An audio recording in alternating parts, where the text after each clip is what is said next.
എല്ലാ കൂട്ടുകാർക്കും പുതിയൊരു വീഡിയോയിലേക്ക് സ്വാഗതം. നമ്മളിന്ന് തയ്യാറാക്കാൻ പോകുന്നത് ഇഫ്താർ സ്പെഷ്യൽ സ്നാക്കാണ്. വളരെ ടേസ്റ്റിയാണ് ഇത് കഴിക്കാനായിട്ട്. തക്കാരപ്പെട്ടി എന്നാണ് ഇതിന് പറയുക. അപ്പോൾ നമുക്കിത് എങ്ങനെ ഉണ്ടാക്കുക നോക്കാം. അതിനായിട്ട് ഞാനിവിടെ ഒരു പാത്രത്തിൽ കുറച്ച് ചിക്കൻ എടുത്തിട്ടുണ്ട്. ഇത് മഞ്ഞൾപ്പൊടിയും ഉപ്പും കൂടി ചേർത്തിട്ട് വേവിച്ചെടുത്തതിന് ശേഷം കൈകൊണ്ട് പിച്ചെടുത്തതാണ്. അപ്പോൾ ഇത് ഇനി ഒന്ന് ഫ്രൈ ചെയ്തെടുക്കണം. അപ്പോൾ അതിനായിട്ട് ഒരു ചട്ടിയിലേക്ക് കുറച്ച് വെളിച്ചെണ്ണ ഓയിലോ എന്തെങ്കിലും ഒഴിച്ചെടുത്തിട്ട് ഒന്ന് ഫ്രൈ ചെയ്തെടുക്കാം. ഹൈ ഫ്ലെയിമിൽ ഇട്ടിട്ട് തന്നെ കുറച്ച് നേരം വെച്ചിട്ടൊന്ന് ഫ്രൈ ചെയ്തെടുക്കാം.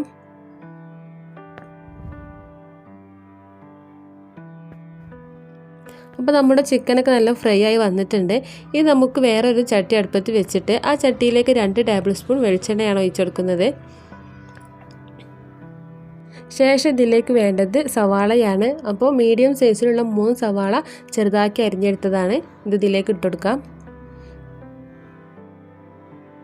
ഇതൊന്ന് ചെറുതായിട്ട് വഴറ്റിയെടുക്കണം. ഇതേപോലെ ചെറുതാക്കിയിട്ട് തന്നെ അരിഞ്ഞെടുക്കാൻ ശ്രദ്ധിക്കുക.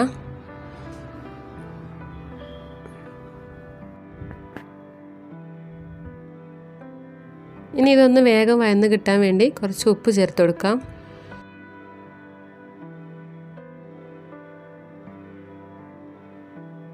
കുറച്ച് നേരം ഒന്ന് അടച്ച് വെച്ചിട്ട് വേവിച്ചെടുക്കാം. അപ്പോൾ ഉള്ളിയൊക്കെ വഴന്ന് കിട്ടിയിട്ടുണ്ട്. ഇനി ഇതിലേക്ക് വെളുത്തുള്ളി ഇഞ്ചിയും പച്ചമുളകും കൂടി പേസ്റ്റാക്കി അരച്ചെടുത്തിട്ട് ഇതിലേക്ക് ചേർത്ത് കൊടുക്കുകയാണ്.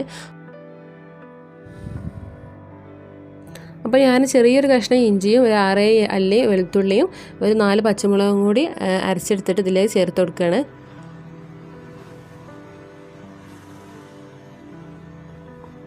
ശേഷം ഇതിൻ്റെ ആ പച്ചമണമൊക്കെ ഒന്ന് മാറി കിട്ടോളം നന്നായിട്ട് മിക്സ് ചെയ്ത് കൊടുക്കണം.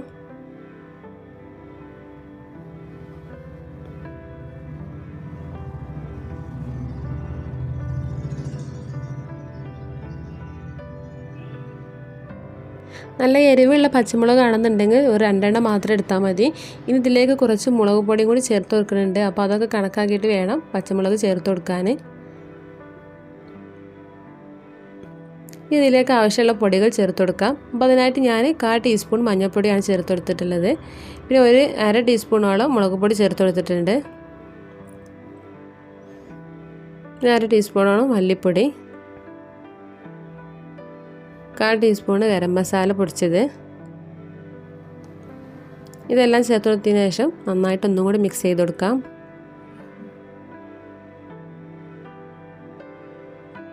ഈ പൊടികളുടെ കുത്തലൊക്കെ മാറി കിട്ടോളം നന്നായിട്ട് മിക്സ് ചെയ്ത് കൊടുക്കണം.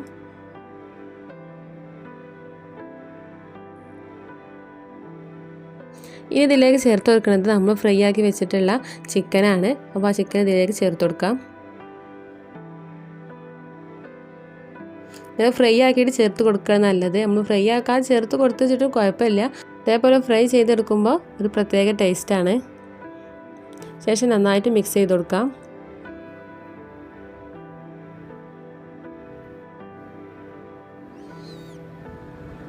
ഇനി ഇതിലേക്ക് കുറച്ച് കറിവേപ്പിലയും മല്ലിയിലയും കൂടി ചെറുതാക്കി മുറിച്ചെടുത്തതിന് ശേഷം ഇതിലേക്ക് ഇട്ട് കൊടുക്കാം. വീണ്ടും ഒന്ന് ചെറുതായിട്ട് മിക്സ് ചെയ്യാം.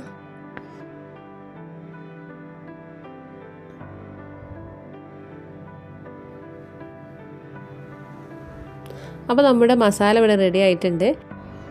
ഇതൊന്ന് മാറ്റി വെക്കാം. ഇതിലേക്കുള്ളൊരു കോട്ടിംഗ് തയ്യാറാക്കണം. അപ്പോൾ അതിനായിട്ടൊരു പാത്രത്തിലേക്ക് 1 കപ്പിലും കുറച്ച് കുറവായിട്ട് കടലമാവ് എടുത്തിട്ടുണ്ട്. അതിലേക്ക് ഇട്ട് കൊടുക്കാം. ശേഷം ഇതിലേക്ക് ആവശ്യത്തിന് കുറച്ച് ഉപ്പും കൂടി ഇട്ട് കൊടുക്കാം. പിന്നെ കുറച്ച് മുളക് പൊടിയും കൂടി ചേർത്ത് കൊടുക്കുന്നുണ്ട്. 1/2 ടീസ്പൂണോളം മതി. ഇനി ഒന്ന് മിക്സ് ചെയ്ത് കൊടുക്കണം. ഇതിലേക്ക് കുറച്ച് വെള്ളം ചേർത്ത് കൊടുത്തിട്ട് ഒരു ബാറ്റർ ആക്കി എടുക്കാം.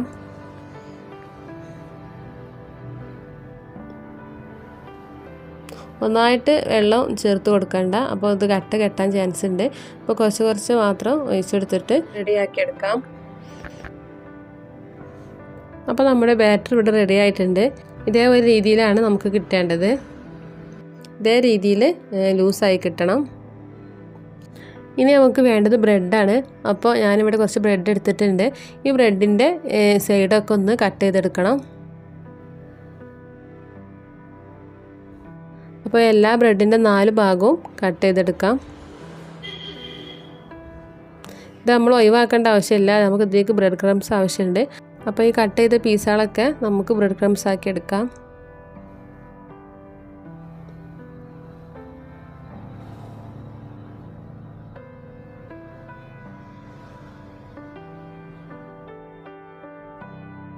അപ്പോൾ ഇതേപോലെ മുഴുവനായിട്ടും ചെയ്തെടുക്കുക.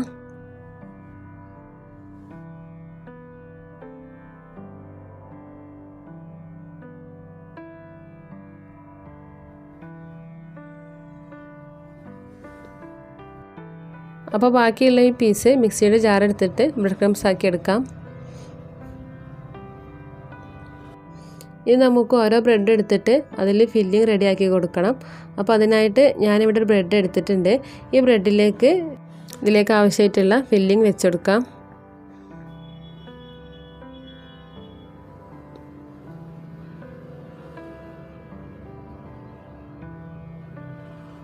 ഇനി വേറൊരു ബ്രെഡ് എടുത്തിട്ട് ഇത് ക്ലോസ് ചെയ്ത് കൊടുക്കുക.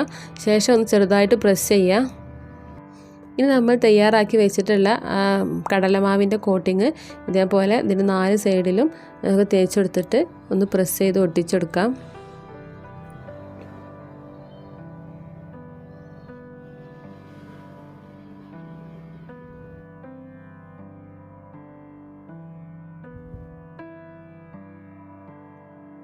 ശേഷം ഇതിൻ്റെ മുകളിലായിട്ടും സ്പൂൺ കൊണ്ട് ഇതേപോലെ കോട്ടിങ് എല്ലാ ഭാഗത്തും ആക്കി കൊടുക്കുക.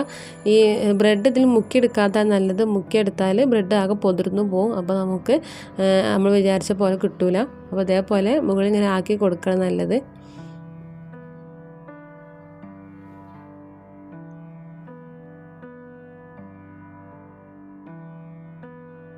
ബ്രെഡ് തിരിച്ചിട്ടെടുത്തിട്ട് ബാക്കിയുള്ള ഭാഗത്തും കൂടി ഇതേപോലെ ആക്കി കൊടുക്കാം.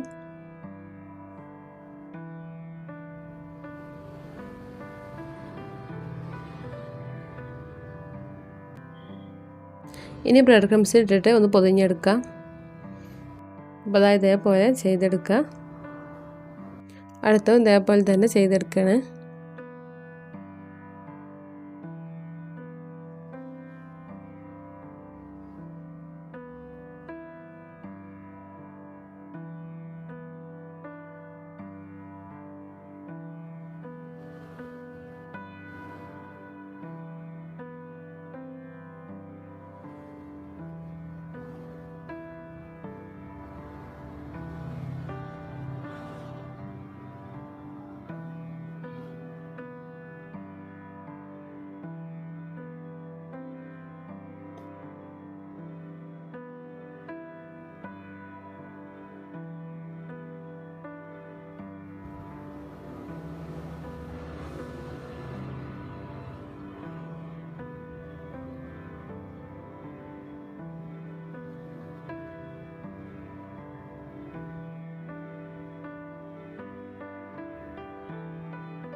ഇതൊന്ന് പൊരിച്ചെടുക്കണം. അപ്പോൾ അതിനായിട്ടൊരു ചട്ടിയിൽ കുറച്ച് എണ്ണ ഒഴിച്ചെടുത്തിട്ടുണ്ട്. എണ്ണ നല്ലോണം ചൂടായതിന് ശേഷം ഇതേപോലെ ഓരോന്നായിട്ട് ഇട്ടെടുക്കാം.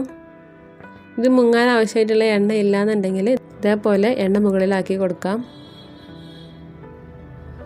പെട്ടെന്ന് തന്നെ ആയി കിട്ടും, അധികം വേവാനൊന്നുമില്ല. ഉള്ളിൽ ഫില്ലിങ്സൊക്കെ നമ്മൾ വേവിച്ചെടുത്തതാണ്. പിന്നെ ബ്രെഡൊന്ന് ക്രിസ്പിയായി കിട്ടേണ്ട താമസം മാത്രമേ ഉള്ളൂ.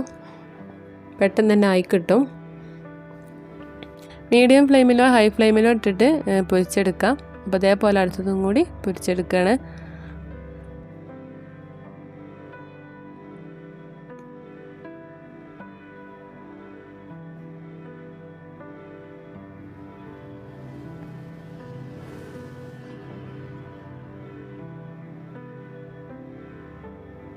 അപ്പോൾ അങ്ങനെ മുഴുവനായിട്ടും ചെയ്തെടുക്കുക.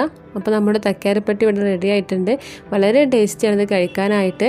ഉണ്ടാക്കാനും വലിയ പണിയൊന്നുമില്ല, സിമ്പിളാണ്. അപ്പോൾ വീഡിയോ ഇഷ്ടപ്പെട്ടാൽ ലൈക്ക് ചെയ്യുക, ഷെയർ ചെയ്യുക, സബ്സ്ക്രൈബ് ചെയ്യുക. അടുത്ത വീഡിയോയുമായി വീണ്ടും കാണാം. താങ്ക്